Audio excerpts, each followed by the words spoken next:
പഞ്ചഭൂതങ്ങളില് വായു, സൂര്യപ്രകാശം, ജലം, പൃഥ്വി, ആകാശ തത്വത്തെപ്പറ്റി ഞാൻ പിന്നെ പറയാമെന്ന് പറഞ്ഞു. പറയാൻ കാരണമുണ്ട്.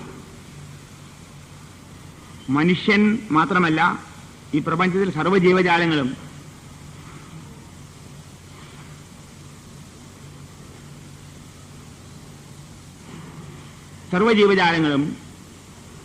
ഈ പ്രപഞ്ചത്തിലുള്ളതായിട്ടുള്ള ഈ 5 അംശങ്ങളും സ്വീകരിക്കുന്നുണ്ട്. ചില അംശങ്ങൾ നമ്മൾ സ്വീകരിക്കുമ്പോൾ നമ്മൾ അറിയുന്നില്ല മാത്രം.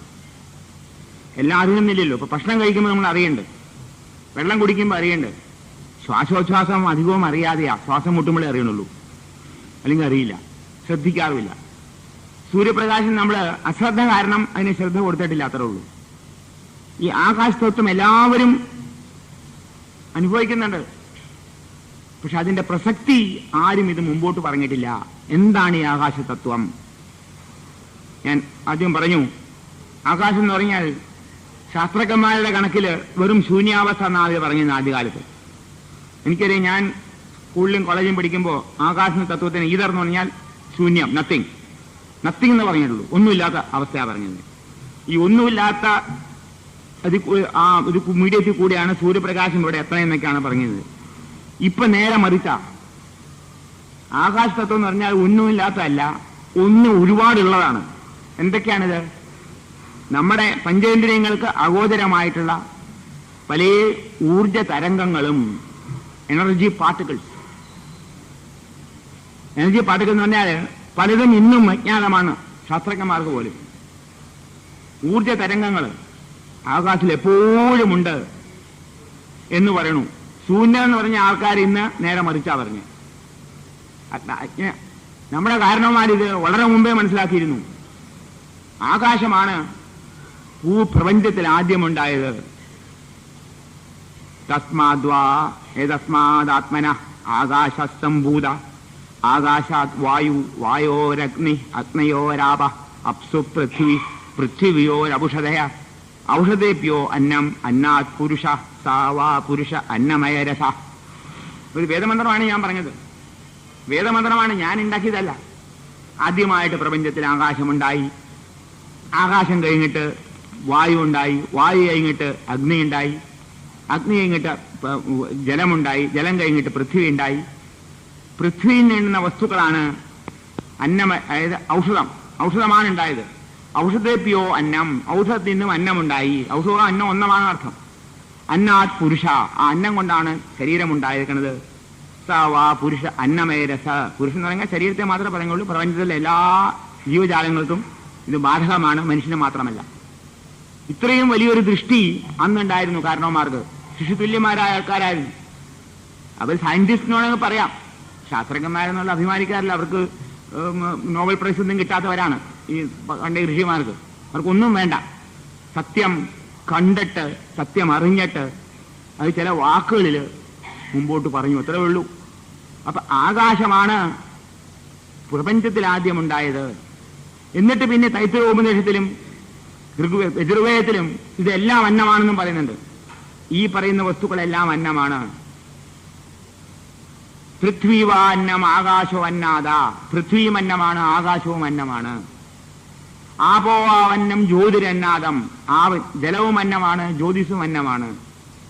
പ്രാണവാന്നം ശരീരമന്നാദം. പ്രാണനും പറഞ്ഞാൽ പ്രാണവായു അന്നമാണ്, ശരീരവും അന്നമാണ്.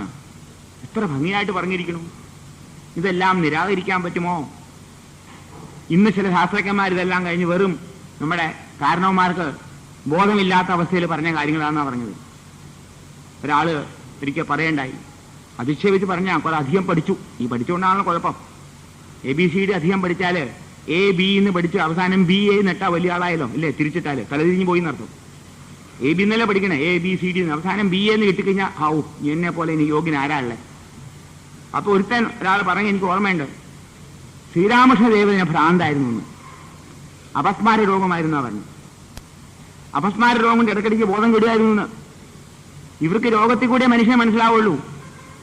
ഞാൻ പറഞ്ഞു, അങ്ങനെ അപസ്മാര രോഗം ഉണ്ടെങ്കിൽ ഇങ്ങനത്തെ അപസ്മാര രോഗമുള്ള 10,000 പേര് ഭാരതത്തിൽ വരണം ലോകം നന്നാക്കാൻ വേണ്ടി. ആ ഒരൊറ്റ മനുഷ്യൻ, അപസ്മാരമുള്ള ഒരൊറ്റ മനുഷ്യൻ സാധാരണ മനുഷ്യനായിട്ടുള്ള നരേന്ദ്രനെ പിടിച്ചിട്ട് വിവേകാനന്ദനായി മാറ്റിയില്ലേ? ലോകത്തിന് കണ്ണിനുണ്ണിയായി തീർന്നു. ഇന്ന് റഷ്യയിൽ പോലും വിവേകാനന്ദനെ പൂജിക്കുന്നു അവര്, സ്വാമി വിവേകാനന്ദൻ. അപ്പൊ ഇത്തരം അപസ്മാര രോഗം നല്ലതാ അല്ലേ? അപസ്മാര രോഗം എന്നാ പറഞ്ഞു. സമാധി എന്ന് പറഞ്ഞാൽ എന്താ അറിയില്ല. ശാസ്ത്രം പഠിച്ചിട്ടുണ്ട്, ABCD പഠിച്ചിട്ടുണ്ട്, ഒരുപാട് ഡിഗ്രി ഉണ്ട്, പേരിന്റെ ഇരട്ടി ഡിഗ്രി ഉണ്ട്. പക്ഷേ അറിയില്ല എന്തൊന്നായി സമാധി, എന്തൊന്നായി ജ്ഞാനം, അറിവെന്ന് പറഞ്ഞാൽ എന്താ? കുറെ പുസ്തകം കാണാതെ പഠിച്ച അറിവായോ? പുസ്തകം കാണാതെ പഠിച്ച അറിവായി. അതാണ് അറിവെന്ന് പറഞ്ഞാൽ പുസ്തകം കാണാതെ പഠിക്കുക. എന്നാൽ ഡിക്ഷണറി അറിവാണല്ലോ. എൻസൈക്ലോപീഡിയക്കാണല്ലോ ഏറ്റവും കൂടുതൽ അറിവ്. എൻസൈക്ലോപീഡിയ ബ്രിട്ടാനിക്ക ഉണ്ട്, 16 വാളിയും 20 വാളിയും ഉണ്ട്. അവർക്കാണ് ഏറ്റവും അറിവ്. അവിടെയല്ലേ ഏറ്റവും കൂടുതൽ? നമ്മുടെ തലയിലാണോ? അതായത് അധിക്ഷേപിക്കാൻ നമുക്ക് കഴിയും. സത്യം മനസ്സിലാക്കാൻ അല്പം ഇരുത്തം വേണം. വെറുതെ ക്രിട്ടിസൈസ് ചെയ്യരുത്. ഞാൻ എപ്പോഴും പറയുന്നു, കാരണവന്മാരെ ക്രിട്ടിസൈസ് ചെയ്യല്ലേ. അവർ വളരെ ശരിയാണ്. തെറ്റിയിട്ടുണ്ടാവും. അവര് തെറ്റിയിട്ടുണ്ടാവും. നിങ്ങൾ 10,000 തെറ്റിയിട്ടുണ്ടെങ്കിൽ അവർ 2 3 തെറ്റിയിട്ടുണ്ട്. നിങ്ങൾ ആ തെറ്റ് മാത്രമേ കാണുള്ളൂ നിങ്ങൾ. പക്ഷെ അവരുടെ അറിവ് മനസ്സിലാക്കണം. ഈ ആകാശ തത്വം എന്നുള്ളത് മനസ്സിലാക്കിയിട്ട് അത് പ്രായോഗികമാക്കിയിട്ട് അന്നമാക്കി മാറ്റി, അന്നരസമാക്കി മാറ്റി മനുഷ്യനെ കരകയറ്റാൻ വേണ്ടിയുള്ള പരിപാടികൾ പോലും കാരണവന്മാരിട്ടിരുന്നു. ഭാരതത്തിൽ മാത്രമല്ല, ചിന്തിക്കുന്നവരെല്ലാം. മുഹമ്മദ് നബിയും ഇത് കണ്ടറിഞ്ഞിട്ട് അദ്ദേഹം ഖുറാനിൽ കൂടിയും ഇതേ തത്വങ്ങൾ അദ്ദേഹം പ്രചരിപ്പിച്ചിരുന്നു. ബൈബിളിലുണ്ട് ഈ തത്വം. തത്വം തുറന്നു പറഞ്ഞിട്ടില്ല, പക്ഷെ തത്വത്തിൽ കൂടി മനുഷ്യ സമൂഹത്തിന് ആരോഗ്യം സമ്പാദിക്കാനുള്ള വഴിയുണ്ടെന്ന് മനസ്സിലാക്കിയിട്ട് ചില കാര്യങ്ങൾ പറഞ്ഞിരുന്നു. അതാണ് ഉപവാസങ്ങളും വ്രതങ്ങളും, വ്രതാനുഷ്ഠാനങ്ങൾ. ഉപവാസത്തിൽ കൂടി മനുഷ്യന് മാത്രം മതി. മൃഗത്തിനെ അവർ വിശപ്പില്ലെങ്കിൽ ഭക്ഷണം കഴിക്കില്ല, അവർ പൊക്കിക്കിടന്ന് ഉറങ്ങിക്കോളും. ഈ മനുഷ്യനെങ്ങനെയല്ല, വിശപ്പില്ലെങ്കിലും ഭക്ഷണം കഴിക്കും. ഇങ്ങനെ തിന്നാൻ വേണ്ടി ജനിച്ചവരല്ലേ 24 മണിക്കൂറും ഭക്ഷണം കഴിക്കാനാണ് മനുഷ്യന്റെ ഉദ്ദേശം. പിന്നെ പണം വീട്ടിൽ കിട്ടിക്കഴിഞ്ഞാൽ ധാരാളം കഴിക്കാമല്ലോ. ദുബായ് പണം വരേണ്ട, ലോട്ടറി കിട്ടി, ഇനി എന്താ വേണ്ടേ? തിന്നുക, കുടിക്കുക, മതിക്കുക. ഇതാണ്. അങ്ങനെയുള്ള മനുഷ്യന് അപകടമുണ്ടാവും. അന്നം മൃത്യും ഉദ ജീവാതുമാഹു. ഇത് വേദമന്ത്രമാണ്.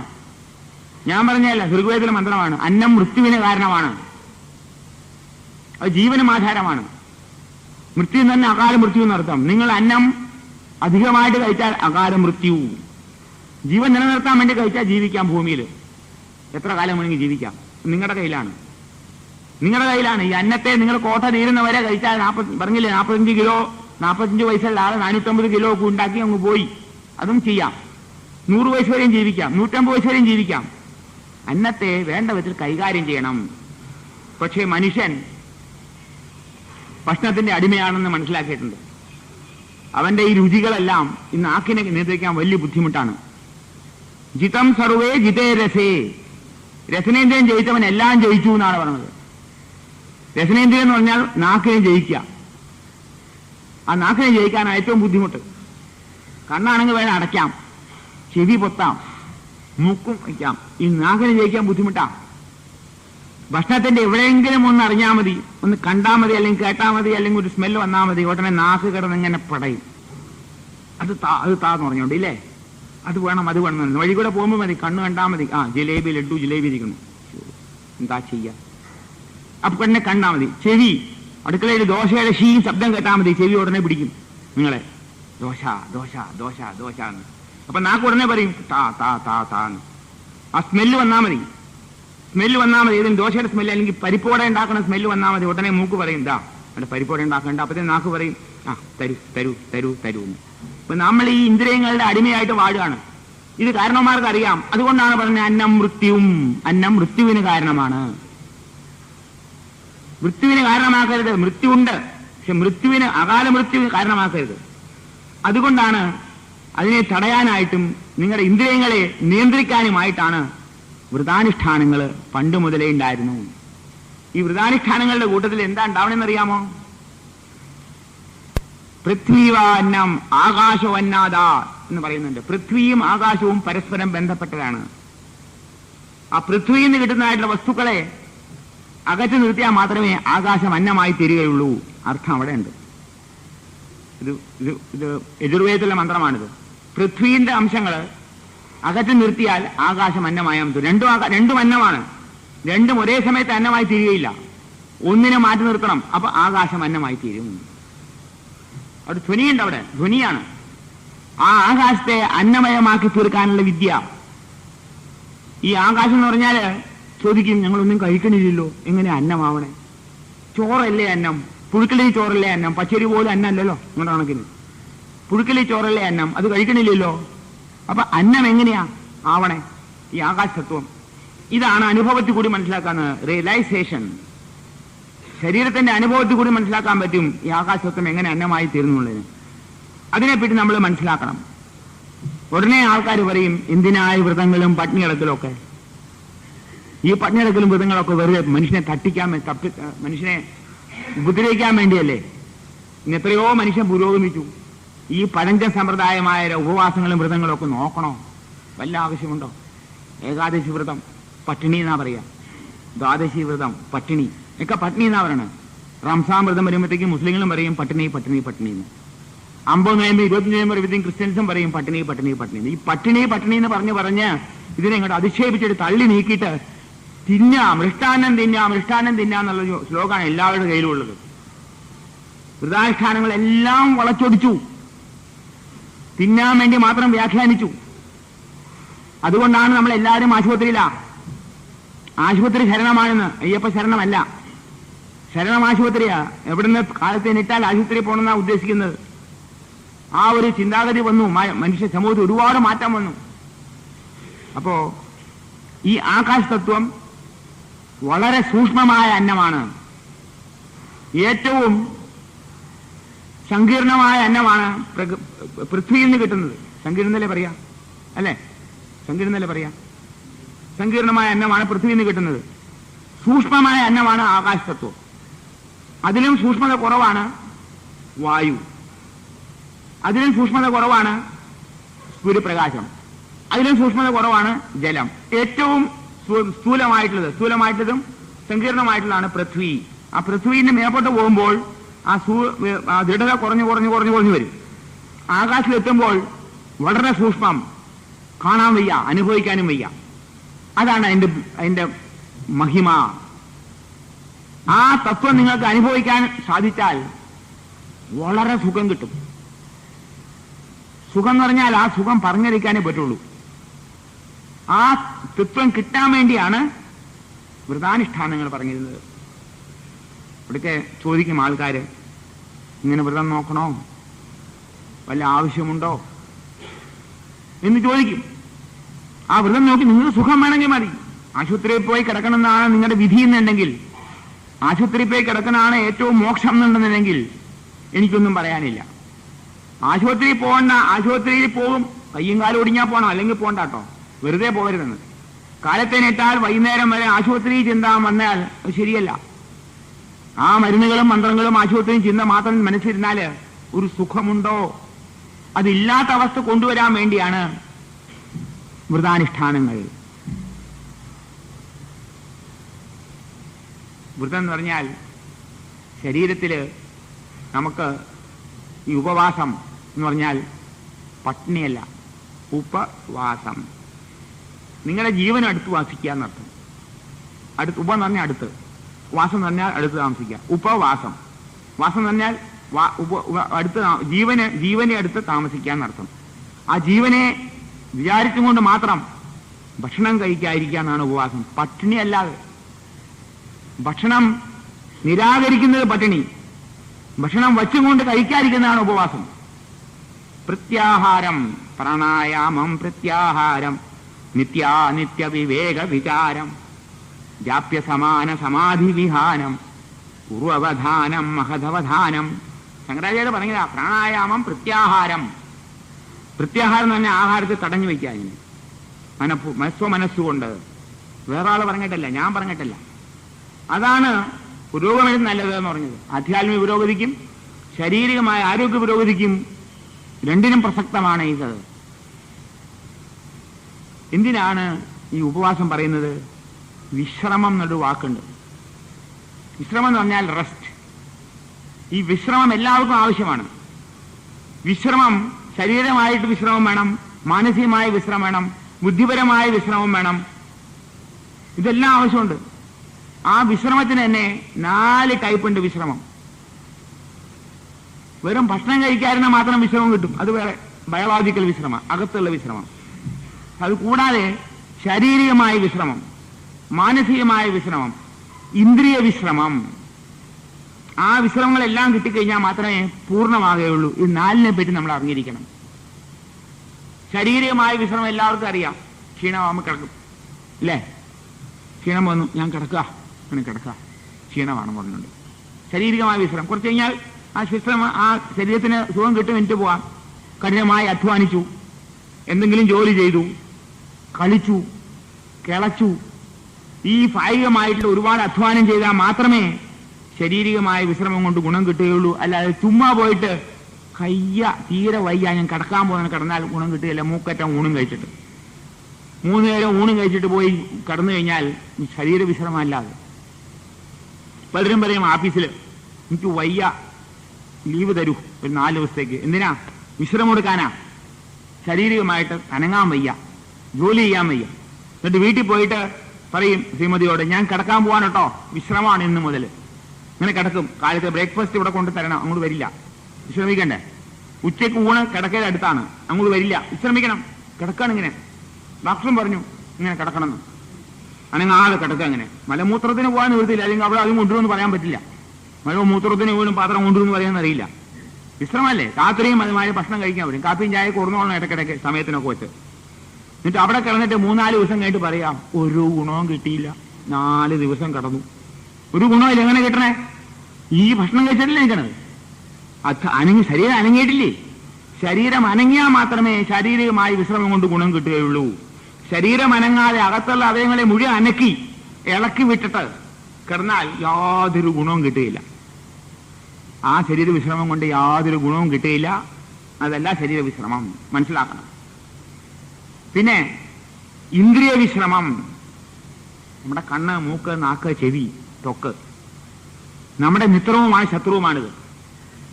മിത്രവുമാണ് ശത്രുവുമാണെന്ന്. ഉദാഹരണം പറയാം. കണ്ണ് എന്തിനാ വെച്ചേക്കണേ? കാഴ്ചകൾ കാണാൻ, നല്ല ഭംഗിയുള്ള പ്രകൃതിയിൽ രമണീയമായിട്ടുള്ള പല കാഴ്ചകളും കാണാൻ വേണ്ടിയാണ്. പക്ഷെ ഇതേ കണ്ണ് നിങ്ങൾ ഒരാളെ അസൂയയോട് നോക്കിക്കഴിഞ്ഞാൽ ക്ഷീണിക്കും, ക്ഷീണം വരും. കണ്ടോ ആ സ്ത്രീയുടെ കഴുത്തിൽ എത്ര മാലയുണ്ട്, എൻ്റെ ഒരു മാലയേ ഉള്ളൂ, പോരെ? അന്ന് ഉറക്കം വരില്ല, ഹോൾ ഡേ. അപ്പൊ കണ്ണ് ചീത്തയാണ് ആ സമയത്ത്. അപ്പൊ ഒരാളെ കണ്ടിട്ട് നമ്മൾ പ്രത്യേകമായ രീതിയിലുള്ള അസൂയയോടുകൂടി നോക്കുക, അസൂയയോടുകൂടി എന്തെങ്കിലും പറയുക. ആ കണ്ണ് അതേമാതിരി നാക്കും പറയുക, പറഞ്ഞ വശമാ. നാക്കും അതേമാതിരിയാണ്. ഈ കണ്ണ് ഉണ്ടെന്ന് വെച്ചാൽ ഉടനെ നാക്കും പറയില്ലേ? കണ്ണല്ലേ അത് നോക്കുക, എന്നിട്ടാ പറയാ. എന്നാ വായ കൊണ്ടും പറയും. കണ്ണും നാക്കും ഒരേ രീതിയിൽ വർത്തമാനം പറയും. ക്ഷീണം വരും. ഇന്ദ്രിയങ്ങളെ നിങ്ങൾ നിയന്ത്രിച്ചില്ലെങ്കിൽ നിങ്ങൾക്ക് ക്ഷീണം വരും. എന്തിനാ ആ സ്ത്രീയുടെ കഴുത്തിൽ 6 മാലയുണ്ട്, ഇരിക്കട്ടെ, എന്താ വേണ്ടേ? അയൽ വീട്ടിലെ ആൾക്ക് 4 കാറുണ്ട്, ഇവിടെ 1 കാറേ ഉള്ളൂ. ഇവിടെ 1 മാരുതി കാറുള്ളൂ, അവിടെ 3 മാരുതി കാറും 1 ഇമ്പാല കാറും. ഇപ്പൊ ഇമ്പാല കാറില്ലല്ലേ, ഇപ്പോ വേറെ എന്തെങ്കിലും കാറാണ്. സീലോ കാറല്ലേ പുതിയ കാറുണ്ട്, അതുണ്ട്. ഇവിടെ ഒന്നുമില്ല, എന്താ ചെയ്യാ? ഭർത്താവിനൊക്കെ കംപ്ലൈന്റ് ചെയ്യാം. ക്ഷീണം വരും. ഇങ്ങനെ അസൂയോടുകൂടി നോക്കിക്കഴിഞ്ഞാൽ മനസ്സിന് ക്ഷീണം വരും. അസൂയമായിട്ടുള്ള വാക്കുകൾ കേട്ടാ മതി, ക്ഷീണം വരും. കേൾക്കരുത്. അസൂയ വർത്താനം പറഞ്ഞാല് ചീത്ത പറഞ്ഞ വാക്കുകൾ എല്ലാവർക്കും ഇഷ്ടമാണല്ലോ. ചീത്ത പറഞ്ഞ നോക്കണ്ട, നടു റോഡിൽ കുറെ ചീത്ത പറഞ്ഞ എല്ലാവരും കേട്ടുകൊണ്ടിരിക്കില്ലേ?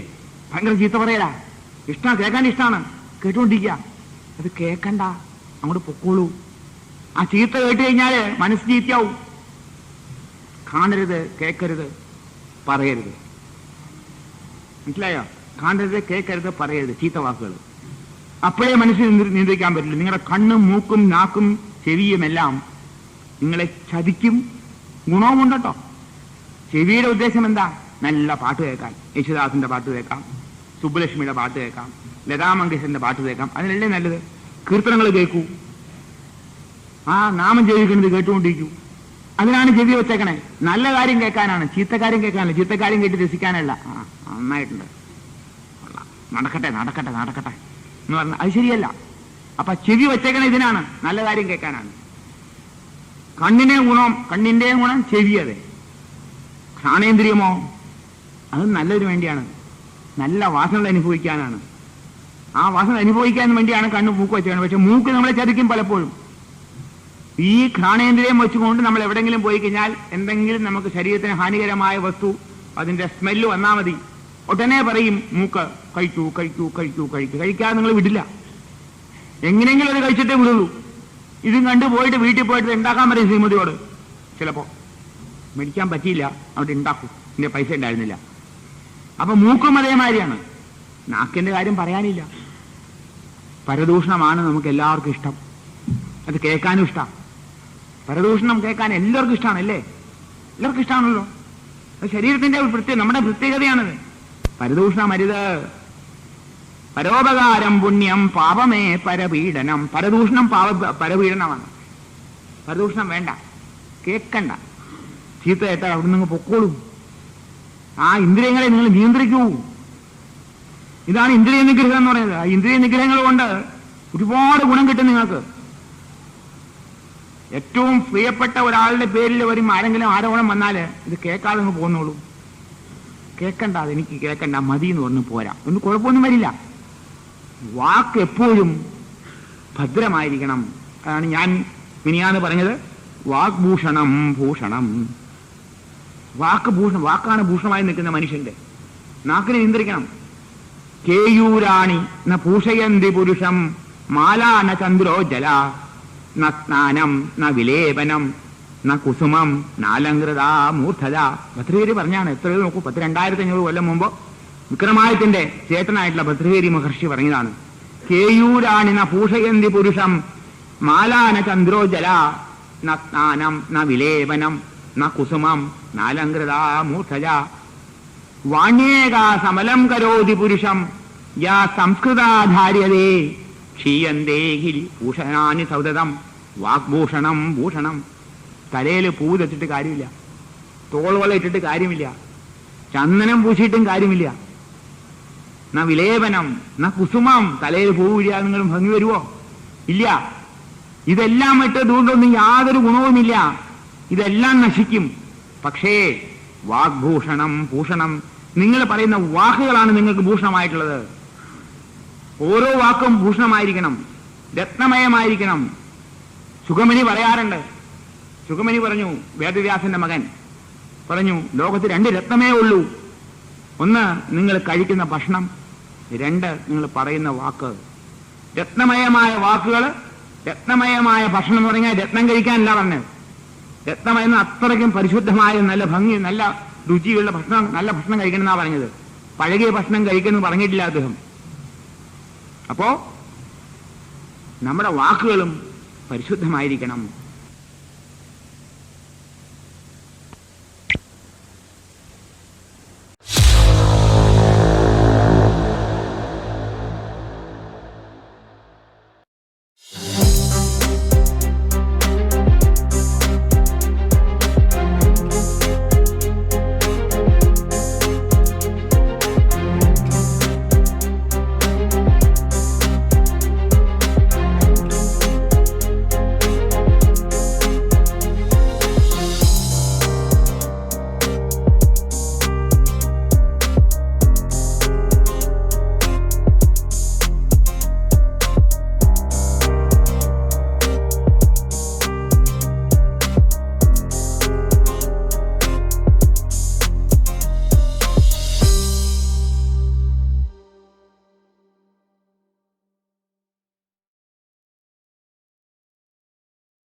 അപ്പൊ ഇതാണ് ഇന്ദ്രിയ നിഗ്രഹം എന്ന് പറഞ്ഞത്.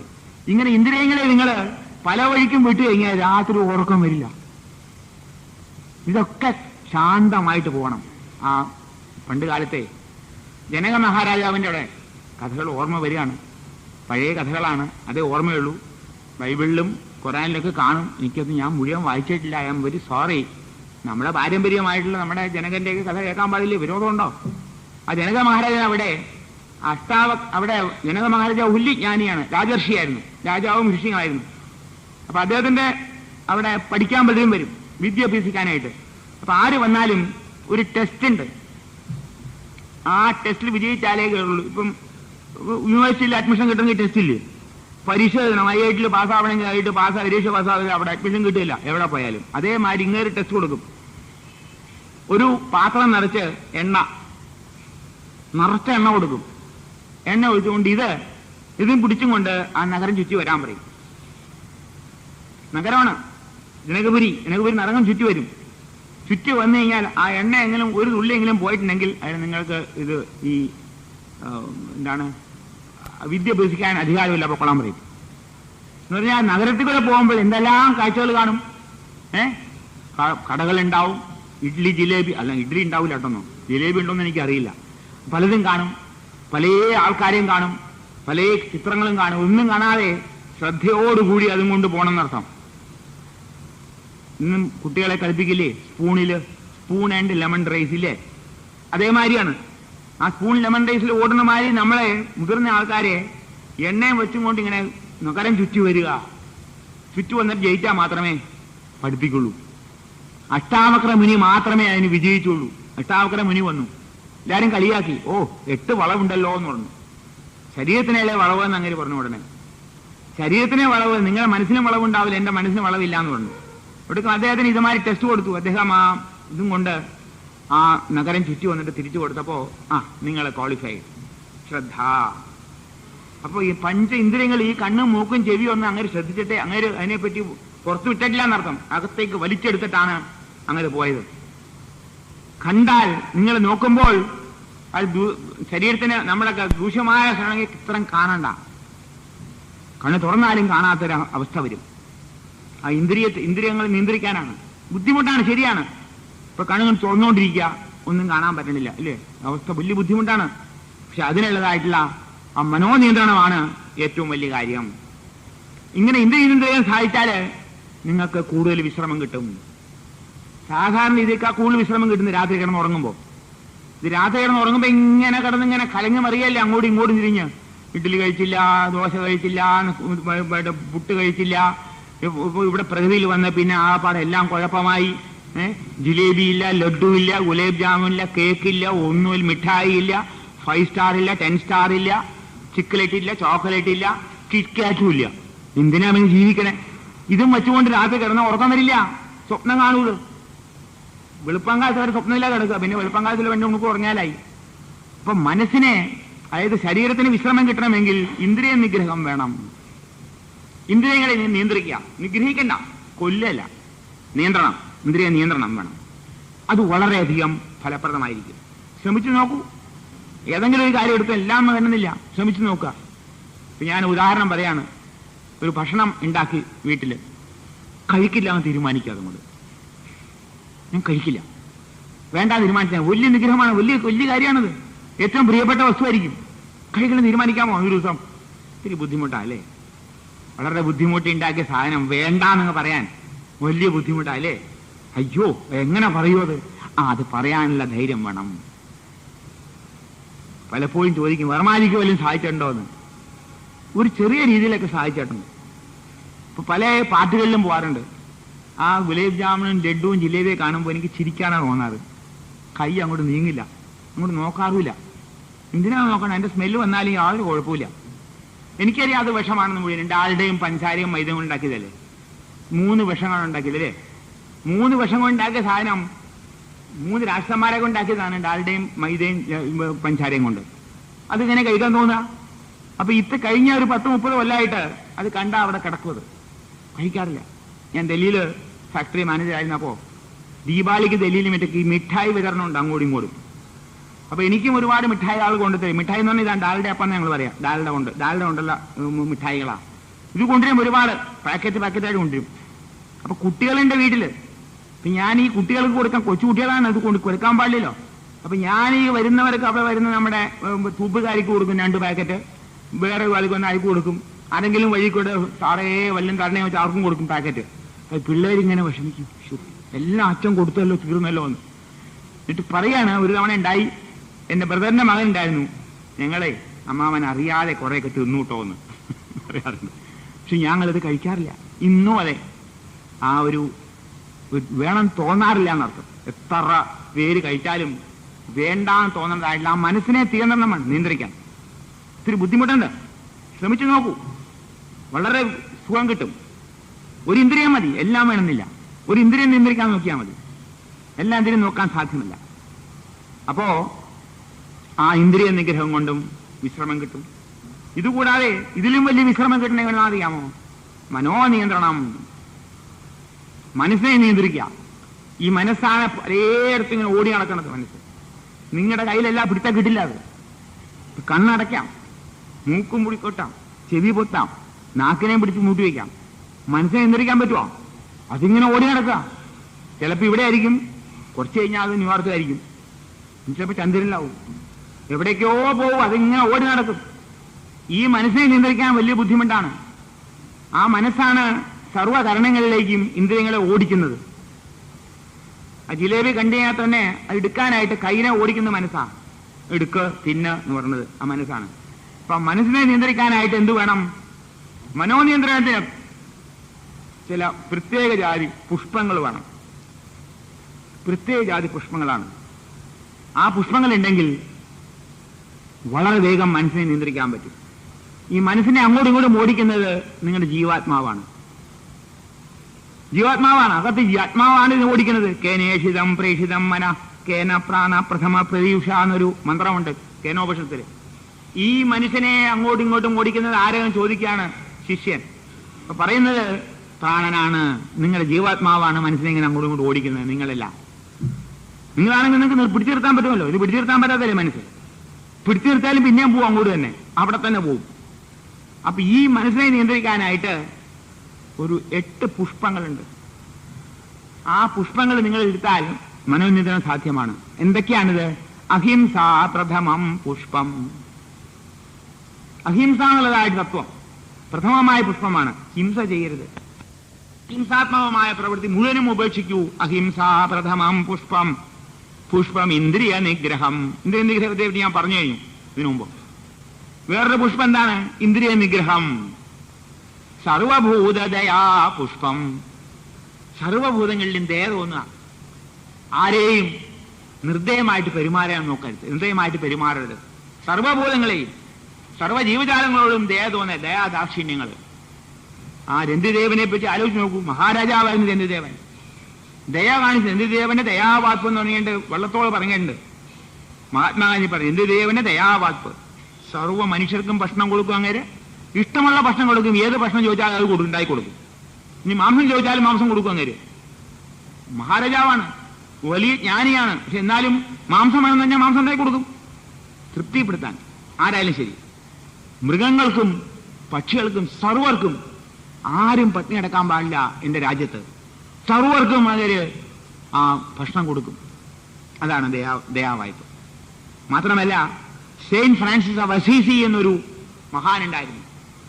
അദ്ദേഹം യൂറോപ്പിലാണ്, എവിടെയാണെന്നറിയില്ല, ഇറ്റലിയിലാണോ അതോ സ്പെയിനിലാണോ എന്നറിയില്ല. അത് എഴുതിയിരുന്നു. സെയിന്റ് ഫ്രാൻസിസ് വളരെ ദിവ്യൻ, ഒരുമാതിരി നമ്മുടെ ഇവിടുത്തെ ഋഷിമാരി എല്ലാം അറിഞ്ഞ് അങ്ങേറ്റം ഒരു ദിവ്യത്വം എത്തിയ ഒരു മനുഷ്യൻ.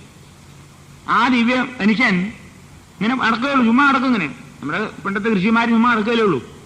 നിങ്ങൾ ഒരു വീട്ടിൽ താമസിക്കൊന്നുമില്ല, വീട്ടിലൊന്നും കയറി വരുമെന്നില്ല. വന്നാൽ തന്നെ ഒന്നും കൊടുക്കേണ്ട, അവരിരുന്നാലും ഒന്നും ചോദിക്കില്ല അവര്. ഇദ്ദേഹം ഒരു നമ്മുടെ ഗ്രാമത്തിൽ ചെന്നപ്പോ ഗ്രാമവാസികളൊന്ന് പറഞ്ഞു, സാർ ഇവിടെ ചെന്നായ വരുന്നുണ്ട്, ഞങ്ങളുടെ ആട്ടും പറ്റങ്ങളെയൊക്കെ തിന്നുകൊണ്ട് പോണു, ഞങ്ങൾക്കും പേടിയാവണു, എന്താ വേണ്ടതെന്ന് ചോദിച്ചു. അപ്പൊ ഈ സെയിന്റ് ഫ്രാൻസിസ് എന്ത് ചെയ്യുന്നറിയാമോ? ശരിയാക്കാന്ന് പറഞ്ഞു. അപ്പൊ അങ്ങനെ അവിടെ കാത്തിരുന്നു. രാത്രി ചെന്നായ വന്നപ്പോ ചെന്നായുടെ അടുത്ത് പോയിട്ട്, ചെന്നായേ അരുത് കേട്ടോ, ഈ മൃഗങ്ങളെന്നും അടുത്ത് പോയിട്ട് ചെന്നായയുടെ അടുത്ത് പോയിട്ടേ ചെന്നായ തലോടിക്കൊണ്ടേ മൃഗങ്ങളെ കൊല്ലാൻ പറഞ്ഞു. ഇതാണ് അങ്ങയുടെ സ്വഭാവം. ഒരു കഴുതയെ വിളിച്ചിട്ട് സഹോദരാന്ന് കെട്ടിപ്പിടിച്ചു. കഴുത ഒരുപാട് ഇവിടെ അടിച്ചപ്പോഴേ ഒരു സങ്കടം വന്നു. ഓടിച്ചെന്ന് സഹോദരാന്ന് കെട്ടിപ്പിടിച്ചു ഈ പറഞ്ഞ ആള്. ആര്? Saint Francis of Assisi. ദയാ വായ്പ്. സർവഭൂതദയാ പുഷ്പം. അഹിംസ പ്രഥമം പുഷ്പം. പുഷ്പം ഇന്ദ്രിയ നിഗ്രഹം. സർവഭൂതദയാ പുഷ്പം. ക്ഷമാ പുഷ്പം. വിശേഷത ക്ഷമാ. എല്ലാവരും അക്ഷമരാന്ന്. എവിടെ ചെന്നാലും അക്ഷമതയാണ് നമുക്ക് കാണിക്കുന്നത്. ആ ഉണ്ണാൻ ചെല്ലുമ്പോൾ എന്തൊരു വെപ്രാളമാണ് നമുക്ക് നോക്കിയിട്ടുണ്ടോ? ആ കിട്ടുന്നതിന് മുമ്പ് വാരി വാരി തിന്നാൻ നാളെ ഇല്ല എന്നുള്ള വിചാരമാണ്. ആ ക്ഷമ ഇല്ല നമുക്ക്. ഒരാൾ പ്രസ്ഥാനം പറഞ്ഞാൽ അത് മുഴുവൻ കേൾക്കാൻ ക്ഷമയില്ല നമുക്ക്. അയാൾ ഭാഷയിൽ കാര്യം മുഴുവൻ പറയാനാണ്. ഒരു കുട്ടി വന്ന് നമ്മളുടെയൊക്കെ എന്തെങ്കിലും പറയുന്ന മതി കേൾക്കണ്ട പൊക്കോളൂ എന്ന് പറയും കുട്ടികൾക്ക്. കുട്ടികളെ വാസൽ സ്കൂളിൽ പോയിട്ട് അവരെന്തൊക്കെയോ വീട്ടിലെ വർത്തമാനമൊക്കെ സ്കൂളിലെ വർത്തമാനം അവർക്ക് വലിയ കാര്യമാണ്, കൊഞ്ചിക്കൊണ്ട് പറയും. അത് കേട്ടാ എന്താ?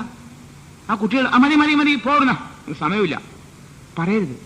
അത് കേട്ടോളൂ ക്ഷമായും വേറൊന്നും പറയും ചീത്ത പറയല്ലോ. അത് വീട്ടിലെ സ്കൂളിലെ ഒരു നടന്ന കാര്യമാണ്. മറ്റേ കുട്ടി എന്നെ ഇങ്ങനെ പിച്ചു കൂട്ടി ഞാൻ അങ്ങോട്ടും കുത്തി പറഞ്ഞോട്ടെ, എന്താ വരാൻ വേണേ, എന്റെ പെൻസിൽ എടുത്തു, ഞാൻ പെൻസിലും കൂടി തിരിച്ചു മേടിച്ചു. കുട്ടികൾക്ക് അതാണ് ഏറ്റവും വലിയ കാര്യം. നിങ്ങളുടെ ആനക്കാരും ചേനക്കാരും ഒന്നുമില്ല, അതിനും കേൾക്കാൻ ക്ഷമയില്ല. മനുഷ്യനെ ക്ഷമ എന്നുള്ളത് തീരെയില്ല. അക്ഷമനാണ് മനുഷ്യൻ. അതുകൊണ്ട് ക്ഷമാപുഷ്പം, ക്ഷമ എന്നുള്ളത് വേണം. ആ പുഷ്പം ഇന്ന് ഉച്ചയ്ക്ക് ഊണ് കഴിക്കുമ്പോൾ നിങ്ങൾ എല്ലാവരെയും ക്ഷമ പഠിപ്പിക്കാൻ പോകുന്നുണ്ട്. ഊണ് പോയി അവിടെ പോയി ഇരുന്ന് കഴിഞ്ഞാൽ എല്ലാവർക്കും വിളമ്പിട്ടേ നിങ്ങൾ ഉണ്ണാൻ പാടുള്ളൂ. കുറ്റി ഉടനെ വാരി തിന്നാൻ പാടില്ല. ക്ഷമ പഠിപ്പിക്കാനുള്ള ഒറ്റ വഴിയുള്ളൂ, വേറെ വഴിയില്ല. സമൂഹത്തിൽ ഭയങ്കര വിഷമമാണ്. ഞാൻ ഇപ്പൊ പറഞ്ഞോളൂ, ഇനി അനൗൺസ് ചെയ്യില്ല. അവിടെ പോയി ഇരിക്കുമ്പോൾ കസേരപ്പോയി ഇല്ലാതിരിക്കുമ്പോൾ എല്ലാവർക്കും എല്ലാം വിളമ്പിട്ടേ ഊണ് കഴിക്കാൻ പാടുള്ളൂ. ഞാനുണ്ടാവും, ഞാൻ കൈ പൊക്കും, അപ്പൊ വിഴുങ്ങാൻ മതി. അതുവരെ തൊട്ടുപോകരുത്, ഒരു സാധനവും തൊട്ടുപോകരുത്. നോക്കട്ടെ ക്ഷമയുണ്ടോന്ന്. ഇത് പറഞ്ഞിട്ട് എനിക്കറിയാം ആൾക്കാർ കിട്ടിയ ഉടനെ കഴിക്കും, മറന്നുപോയി. ഞാൻ കണ്ടിട്ടുണ്ട് ചില ആൾക്കാർ ഉടനെ കിട്ടിയ ഉടനെ നോക്കട്ടെ സ്വാദ് നോക്കട്ടെ. സ്വാദ് നോക്കാൻ പാടില്ല, അവിടെ ഇരിക്കട്ടെ. ആ മൂക്കിനെയും ചെവിയെയും കണ്ണിനെയും ഒക്കെ അങ്ങോട്ട് നിയന്ത്രിക്കൂ. വേണമെങ്കിൽ കണ്ണടച്ചോളൂ, കണ്ണടച്ചാലും മതി, കാണണ്ടല്ലോ, തുറന്നുമില്ല. എന്റെ കൈ കാണുന്നവരെ ആരും കഴിക്കാൻ പാടില്ല. ക്ഷമ പഠിപ്പിക്കണം. ക്ഷമാപുഷ്പം വിശേഷത. ജ്ഞാനം പുഷ്പം, അറിവ് സമ്പാദിക്കണം. ജ്ഞാനം പുഷ്പം, അറിവ് സമ്പാദിക്കുക, വലിയ പുഷ്പമാണ്. തപപുഷ്പം, തപസ്. തപസ്സില്ല എന്ന് എന്താണെന്ന് അറിയില്ല. വാസിൽ നിത്യജീവിതം അവന് തപസ്സായിട്ട് മാറ്റാൻ പറ്റും. ജീവിതം തന്നെ തപസ്സായിട്ട് മാറ്റാൻ പറ്റും. എല്ലാം നല്ല കാര്യം ചെയ്തുകൊണ്ടിരുന്ന അത് തന്നെ തപസ്. പ്രകൃതി ജീവനവും തപസ്സാണ്. പ്രകൃതി ജീവിതത്തിൽ കൂടി നിങ്ങൾക്ക് മോക്ഷം കിട്ടാനുള്ള വഴിയാണത്. ആരോഗ്യമോക്ഷങ്ങളും കിട്ടും. നീ അവിടെ പോയി എനിക്ക് സ്വർഗത്തിൽ പോകുന്ന എനിക്കറിയില്ല. സ്വർഗമയമായ അന്തരീക്ഷം കിട്ടിയാൽ പോരെ? അത് ഇവിടെ സ്വർഗം കിട്ടിയാൽ പോരെ? ഇവിടെ സ്വർഗം കിട്ടിയാൽ ഞാൻ പരലോകത്തേക്ക് പോണോ സ്വർഗം കിട്ടാനായിട്ട്? പ്രകൃതി ജീവിതത്തിൽ കൂടി നിങ്ങൾക്ക് സ്വർഗാനുഭൂതി കിട്ടും. അത്ര നല്ലതാണ് സ്വർഗാനുഭൂതി. ഖുർആനിലൊരു ഭാഗത്ത് പറയുന്നുണ്ട് സ്വർഗത്തിൽ പോയാൽ പഴങ്ങൾ മാത്രമേ കിട്ടുള്ളൂ എന്ന്. അപ്പൊ ഞാനൊരു മുസ്ലിമോട് ചോദിച്ചു, അർത്ഥം മനസ്സിലായോ? നിങ്ങൾക്ക് അർത്ഥം മനസ്സിലായോ ഖുർആനിൽ പറഞ്ഞ എന്താണ്? എന്താ സ്വർഗത്തിൽ പോയാൽ പഴം കിട്ടും, അതറിയാം. അല്ല, ഇവിടെ നിങ്ങൾ പഴങ്ങൾ മാത്രം കഴിച്ച് ഇവിടെ സ്വർഗം കിട്ടുന്ന അർത്ഥമില്ലേ? ഇല്ലേ? സ്വർഗത്തിൽ പോയിട്ട് പഴം തിന്നോന്ന്, അവിടെ പഴം കിട്ടിയുള്ളൂ നമുക്കറിയില്ല. ഇവിടെ നിങ്ങൾ പഴങ്ങൾ മാത്രം കഴിച്ചാൽ നിങ്ങൾക്ക് സ്വർഗം കിട്ടുന്ന ഇത്രയും മനസ്സിലാക്കാൻ കഴിവില്ലേന്ന് ചോദിച്ചു. അത് നോക്കാൻ സാറേ എന്ന് പറഞ്ഞു അയാൾ പറഞ്ഞു. അപ്പോ ക്ഷമാപുഷ്പം വിശേഷത. ജ്ഞാനം പുഷ്പം, തപപുഷ്പം. ജീവിതം തപസ്സാക്കി മാറ്റൂ. ജ്ഞാനം പുഷ്പം, തപപുഷ്പം.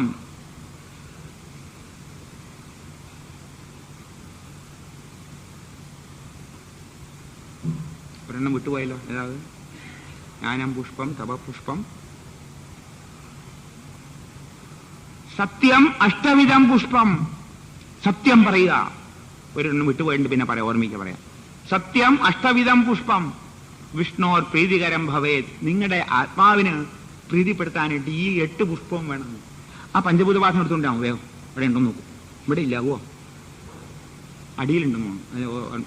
അതെ, അടിയിൽ പോയിട്ടെ അത് നോക്കിയിട്ട് വേഗം പറയും ഒരു വാക്ക് ഒരെണ്ണം വിട്ടുപോയിട്ടുണ്ട്. കിട്ടി ദാനം മതി. കിട്ടി. ജ്ഞാനം പുഷ്പം, തപപുഷ്പം, ദാനം പുഷ്പം. ദാനം ചെയ്യണം. ദാനം ചെയ്യാൻ മനസ്സ് നന്നാവും. എല്ലാവരും മനസ്സ് നന്നാവും. ദാനം ചെയ്യാന്ന് പറഞ്ഞാലേ ഈ ഇവിടെ നോക്കിയിട്ട് ഏറ്റവും കുറഞ്ഞ കോയിൻ എടുത്ത് കൊടുക്കുകയല്ല. നോക്കിയിട്ട് 10 പൈസ ഉണ്ടോ? അയ്യോ 10 പൈസ വേണ്ട. കിട്ടിയത് 1 രൂപ കിട്ടി, അത് വേണ്ട. 5 പൈസ ഉണ്ടെങ്കിൽ 5 പൈസ പേരിൽ കുറവാണ്, അത് ദാനമല്ല. എല്ലാത്തിനും വെച്ചിട്ട് ലോട്ടറി കിട്ടിയ പണം കൊണ്ട് ദാനം ചെയ്യാം, ദാനമല്ലാതെ. ദാനം എന്ന് പറഞ്ഞാൽ മനസ്സറിഞ്ഞ് നിങ്ങൾ മറ്റാളുടെ ബുദ്ധിമുട്ട് മനസ്സിലാക്കിയിട്ട് ദാനം ചെയ്യണം. തിരുവനന്തപുരത്തൊരു സന്യാസി ഉണ്ട്, ഞാൻ ഈയിടെ പരിചയമായത്, 2 കൊല്ലമായുള്ളൂ. ഇത് വളരെ ഇഷ്ടപ്പെട്ട സന്യാസി. അദ്ദേഹത്തിന് ആതുര സംരക്ഷണമാണ് ഇഷ്ടം. ആതുരന്മാരെ സംരക്ഷിക്കുക, വിശപ്പുള്ളവരുടെ വിശപ്പടക്കുക, അങ്ങനെ ജോലി ചെയ്താ. പക്ഷെ നിങ്ങൾ പോയിട്ട് 10,000 രൂപ കൊടുത്താൽ വേണ്ടാന്ന് പറയാൻ തരും. 10,000 രൂപ കൊടുത്ത് ഭക്ഷണം ഉണ്ടാക്കി എല്ലാവരും കൊടുക്കാൻ പാടില്ലേ? വേണ്ട. 1,00,000 രൂപ കൊണ്ടുപോകുന്ന ഒരാള് ദുബായി മറ്റേ എനിക്ക് വേണ്ട, ഒരു പണം എനിക്ക് ആവശ്യമില്ല. അപ്പൊ ഇതെന്തായെന്ന് ചോദിച്ചു. നിങ്ങൾക്കേ വൈരാഗ്യ അന്നദാനം വേണമെന്ന് പറഞ്ഞെങ്കിൽ, വൈരാഗ്യ അന്നദാനം എന്ന് പറഞ്ഞാൽ നിങ്ങള് പട്ടിണി കിടന്നിട്ട് ഉപവാസങ്ങൾ നോക്കി വ്രതങ്ങൾ നോക്കി ആ വ്രതങ്ങളിൽ നിന്ന് നിങ്ങൾ സേവ് ചെയ്യുന്ന പണമാണ് ദാനം വരേണ്ടതെന്ന്. നിങ്ങൾക്ക് വിശപ്പ് എന്താണെന്ന് അറിഞ്ഞിട്ട് വേണം മറ്റുള്ളവർ വിശപ്പറിയുള്ളൂ. ഇന്ന് വിശപ്പറിയില്ല ആർക്കും. അതാണ് ഈ 5 പൈസ കൊടുക്കണത്. വിശപ്പറിയില്ല. തരണേന്ന് പറഞ്ഞു വയറിങ്ങനെ ഒട്ടിക്കിടക്കുക. എന്നിട്ട് ഈ വയറ് വീട്ടിൽ കൊണ്ട് ഇയാളുടെ വയറ് ഇത്രയുണ്ട് വയറ്, മറ്റു വയറ് ഒട്ടി ഒന്നുമില്ല. അപ്പൊ 5 പൈസ കൊടുത്താൽ വല്ലതും ആവുമെന്ന്? 5 രൂപ കൊടുത്താലും ഒന്നും ആവില്ല. അപ്പൊ വിശപ്പ് എന്താണെന്ന് അറിയണം നിങ്ങൾ. വിശപ്പ് അറിഞ്ഞിട്ടേ ഇല്ല മൂപ്പര്. ഇങ്ങനെ മൂക്കറ്റ 3 കഴിച്ച് കിടക്കുക. വിശപ്പ് എന്താണെന്ന് അറിയണം. അതാ പറഞ്ഞു വൈരാഗ്യ അന്നദാനം എന്ന് പറഞ്ഞാൽ നിങ്ങൾ ഉപവസിക്കൂ. ഏകാശ ഉപവസിക്കൂ, വെള്ളിയാഴ്ച ഉപവസിക്കൂ, തിങ്കളാഴ്ച ഏതെങ്കിലും ഉപവാസം എടുക്കുക. ആ ഉപവാസ ദിവസം നിങ്ങൾ ഒന്നും കഴിക്കരുത്. ആ ദിവസം എത്രയിലും പണം നിങ്ങൾ സേവ് ചെയ്തോ ആ പണം ദാനമായിട്ട് തരൂ എന്നാ പറഞ്ഞ അദ്ദേഹം. അത് മാത്രമേ മേടിക്കുള്ളൂ.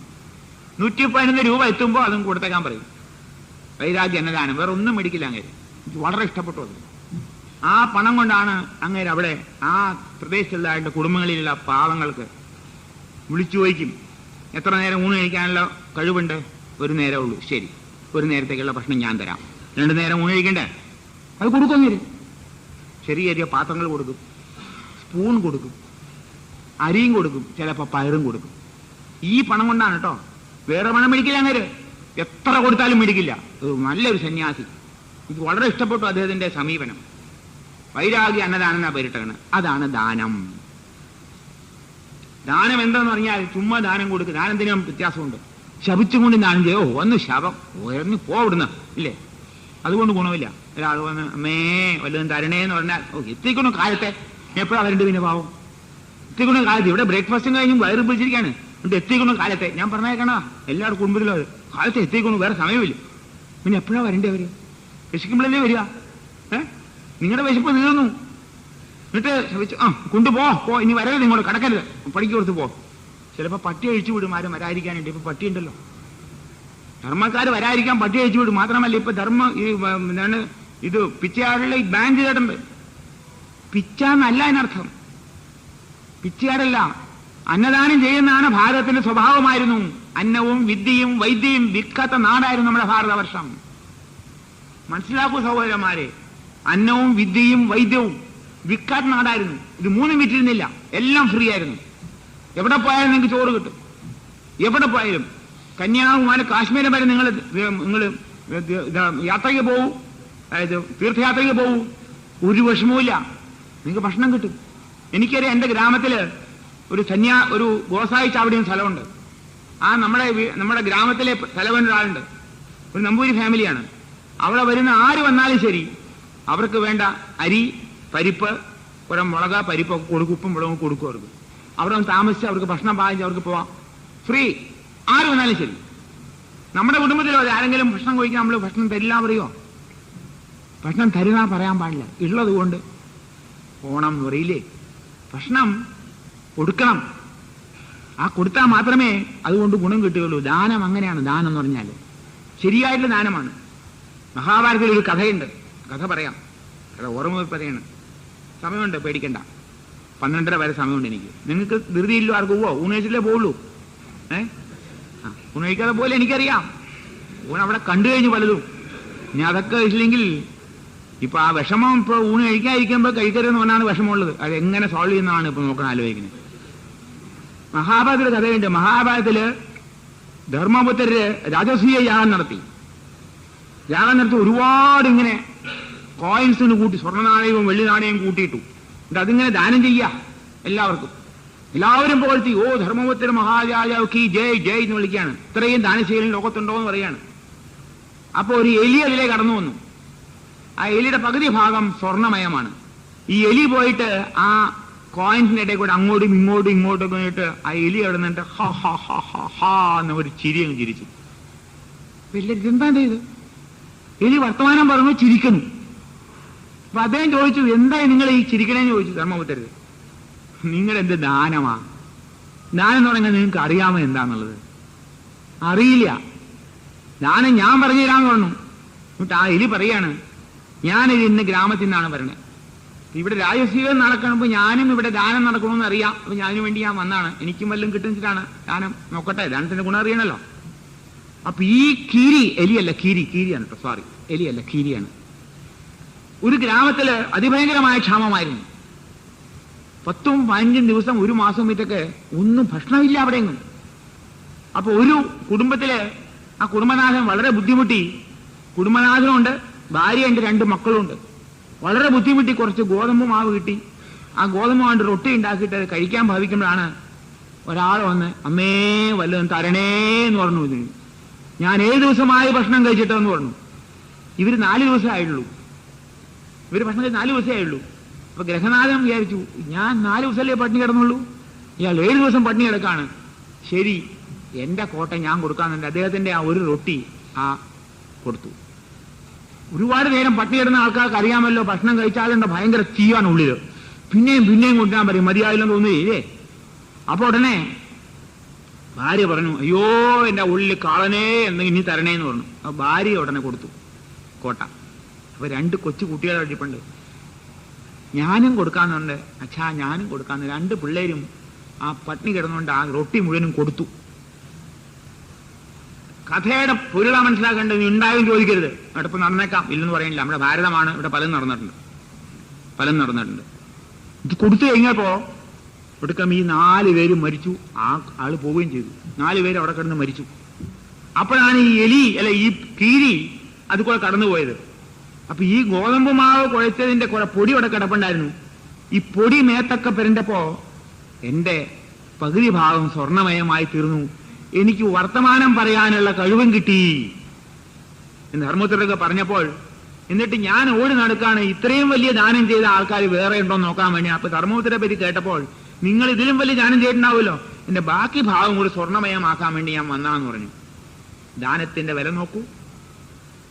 ദാനം വെറുതെ ഇങ്ങനെ 5 ആൾക്കാരെ കാണിക്കാൻ വേണ്ടി ഇങ്ങനെ ദാനം ചെയ്യുക. ചിലരുണ്ട് മീറ്റിംഗ് എല്ലാം കൂട്ടി, ധനവാൻ ദാനം കൊടുക്കാം, അത് ഫോട്ടോ എടുത്ത് പേപ്പറിലിടണം. ഇങ്ങനെ പേപ്പറിലിടണം.